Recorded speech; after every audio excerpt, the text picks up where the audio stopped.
बिस्मिल्लाहिर्रहमानिर्रहीम अस्सलाम वालेकुम। ਅੱਜ ਮੈਂ ਬਣਾਉਣ ਲੱਗੀ ਹਾਂ ਗਾਜਰ ਖੀਰ। ਇਹਦੇ ਵਾਸਤੇ ਮੈਨੂੰ ਚਾਹੀਦਾ ਇੱਕ ਪਾਈ 1.5 ਪਾ ਮੈਂ ਚਾਵਲ ਲਏ ਸੀਗੇ। ਉਹਨਾਂ ਨੂੰ ਮੈਂ ਭਗੋ ਕੇ ਰੱਖਿਆ ਘੰਟਾ 1.5 ਘੰਟਾ, ਬਲਕਿ ਜ਼ਿਆਦਾ ਦੇਰ ਦੇ ਭੇਵੇਂ ਆ, ਇਸ ਲਈ ਉਹ ਫੁੱਲ ਕੇ ਮਾਸ਼ਾਅੱਲਾ ਕਾਫੀ ਸਾਰੇ ਹੋ ਗਏ। 1.5 ਪਾਓ ਚਾਵਲ ਲਏ ਸੀ। 2 ਕਿਲੋ ਮੈਂ ਗਾਜਰਾਂ ਲਈਆਂ ਸੀ, ਸਾਫ਼ ਕਰਕੇ ਧੋ ਕੇ ਸਾਫ਼ ਕੀਤੀਆਂ ਅੱਛੀ ਤਰ੍ਹਾਂ। ਸਾਫ਼ ਕਰਕੇ ਉਹਨਾਂ ਨੂੰ ਉੱਤੋਂ ਸਾਫ਼ ਕਰਕੇ ਛਿੱਲ ਕੇ ਉੱਤੋਂ ਫਿਰ ਉਹਨਾਂ ਨੂੰ ਮੈਂ ਕੱਦੂਕਸ ਕੀਤਾ। ਤਕਰੀਬਨ 1.5 ਕਿਲੋ ਰਹਿ ਗਈਆਂ ਹੋਣੀਆਂ ਵਾ। ਇਹ ਕੱਦੂਕਸ ਕੀਤੀਆਂ ਨਾ 1.5 ਕਿਲੋ ਹੋਣਗੀਆਂ। 4 ਕਿਲੋ ਦੁੱਧ ਲਿਆ ਵਾ, ਬਿਲਕੁਲ ਖਾਲਸ दूध ਆ। मतलब गर्म करके मलाई वगैरह कुछ नहीं उतारिया, उदा ही खालस सा दूध। 4 किलो में दूध लिया। हुण मैं बनाना शुरू कर दी हाँ। बिस्मिल्लाहिर्रहमानिर्रहीम। पानी मैं तसले पतीले च पा के पानी रख दिता वा। तकरीबन 3 किलो होगा पानी। ये पानी की तो खैर है, जिन्ना 2 किलो हो 3 किलो हो, ये चावल अच्छी तरह गल जाते बहुत अच्छी तरह। फिर ये मैं गाजर भी डालूंगी तो फिर दूध डालूंगी। हजे फिलहाल मैं पानी गर्म हो गया, वो पानी तकरीबन उबाला आ चलिया तो हुण मैं ये चावल डाल दिनी हाँ। बिस्मिल्लाहिर्रहमानिर्रहीम।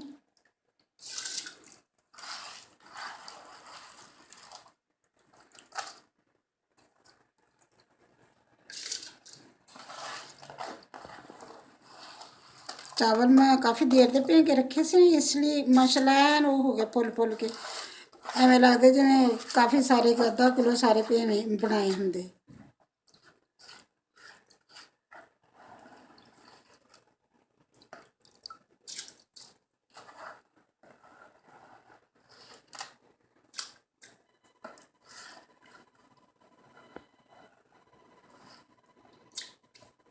ਹੁਣ ਇਹ ਚਾਵਲਾਂ ਦੇ ਵਿੱਚ ਪਾਣੀ ਖੁਸ਼ਕ ਕਰੂੰਗੀ। ਐਨ ਪਾਣੀ ਇਹਦੇ ਵਿੱਚ ਪਾਣੀ ਖਤਮ ਹੋ ਜਾਊਗਾ ਪਕਾ ਪਕਾ ਕੇ। ਫਿਰ ਚਾਵਲ ਵੀ ਐਨ ਅੱਛੀ ਤਰ੍ਹਾਂ ਗਲ ਜਾਂਦੇ। ਜਦੋਂ ਮੈਂ ਵਿੱਚ ਗਾਜਰਾਂ ਡਾਲੂੰਗੀ ਉਦੋਂ ਚਾਵਲ ਗਲੇ ਹੋਣਦੇ ਐਨ ਅੱਛੀ ਤਰ੍ਹਾਂ।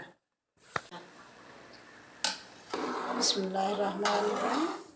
हम मैं चमचा हिलाई जाऊँगी, उबाला आके नीचे ना गिर जाए ना। पानी उबाला होगा तो पानी गिरूगा भी ਇਹਦਾ, इसलिए मैं ये चमचा हिलाऊँगी 1-2 दफ़ा ना हिलाऊँगी चमचा, तो ऐसा अग ते पकन दूँगी इनू। बिस्मिल्लाहिर्रहमानिर्रहीम। चावल मेरे गल गए अच्छी तरह गल गया तकरीबन। काफ़ी देर पानी च भी भे के रखे से ना, तो गल भी गया। हुण मैं ये डाल दी गाजर। लेकिन ये मैं दसना भुल गई भी हल्की आँच ते दरमियानी आँच ते पकाओ, तेज़ अग ना करिया जे, ना बिल्कुल स्लो हो, बस दरमियानी जी हो, बल्कि स्लो तो थोड़ी जी ज़्यादा हो, आहिस्ता आहिस्ता जी पकती रहे। फिर माशाल्लाह बहुत अच्छी बनूगी। हुण मैं ये डाल दूँगी गाजर।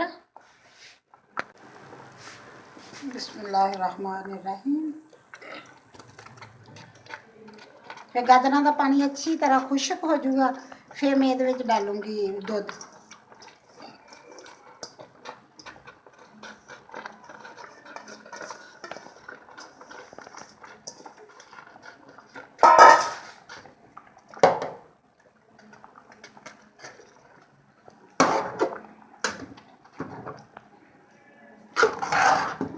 चीनी एंड च डालूंगी। हम इन्हों गाजर तो चावलों मैं अच्छी तरह पका लूँगी।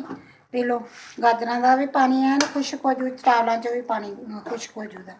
फिर मैं दूध डालूँगी, फिर तुहानूं दिखाऊँगी। दूध डालूँगी दूध उन्नी देर मैनू इस अग ते पकाई जाऊँगी। थोड़ी थोड़ी देर बाद हिलाऊँगी नीचे ना लग जाए, क्योंकि नीचे बहुत जल्दी लगती होंगी है, नीचे ना लग जाए। बिस्मिल्लाहिर्रहमानिर्रहीम।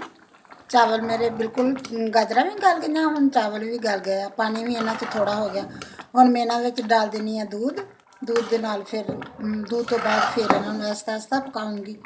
हुण मैं दूध डाल दी ये।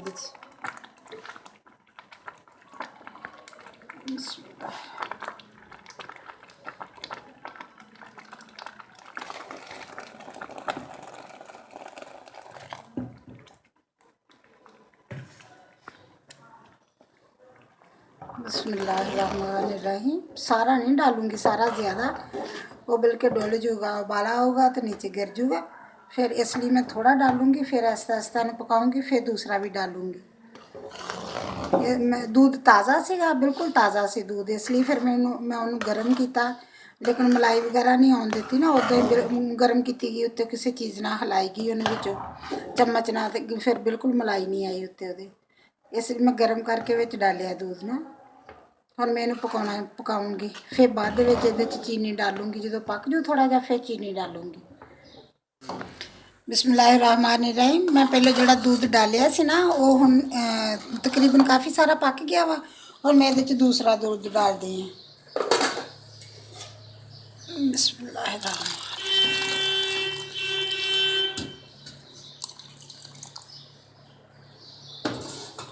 फिर थोड़ी देर ठहर के फिर डालूंगी क्योंकि वो ज़्यादा है ना, फिर उबाला आंदा तो फिर गिरदा वा, इसलिए थोड़ा ठहर के डालूंगी। माशाल्लाह बहुत अच्छी बनती जाती है। फिर ये बाकी चीज़ां डालूंगी, बादाम किशमिश गरी होर भी कोई चीज़ पिस्ता वगैरह कोई भी चीज़ ये तुसी डाल सकते हैं कुछ भी ठहर के, लेकिन मैं डालूंगी ये ना। फिर चीनी डालूंगी, हजे होर पकन दूँगी फिर चीनी डालूंगी ये, हजे चीनी भी नहीं डालूंगी। हजे मैं ये दूध वा ना इसलिए ज़्यादा दूध है, दूध पकाऊंगी इनू होर अच्छी तरह। जो दूध का कम होगा फिर मैं ये चीनी डालूंगी। बिस्मिल्लाहिर्रहमानिर्रहीम। मैं वो जो थोड़ा जहा दूध पिया सीगा वो भी दूध में डाल दिता। हुण माशाल्लाह काफ़ी अच्छी तरह पक गई है। हुण मैं ये डालूंगी चीनी। चीनी तकरीबन आधा किलो चीनी है, आधा किलो थोड़ी कम सी लेकिन आधा किलो विचों थोड़ी जी मैं निकाली, मैं कहा ज़्यादा ना हो जाए। जे तुसी हल्का मीठा खाओगे खाने तो फिर तो तुसी हल्की डालोगे, अगर तेज़ मीठा खाने तो तेज़ डालोगे। तो आप दे मनसर आ के किवें दा खाने। कोई लोग बहुत तेज़ चीनी खाते हैं, तेज़ मिठे वाली खाते, कोई हल्के जे मिठे वाली खाते, इसलिए मैं तो हल्का डालूँगी मीठा क्योंकि असी बहुत हल्की चीनी खाने हैं।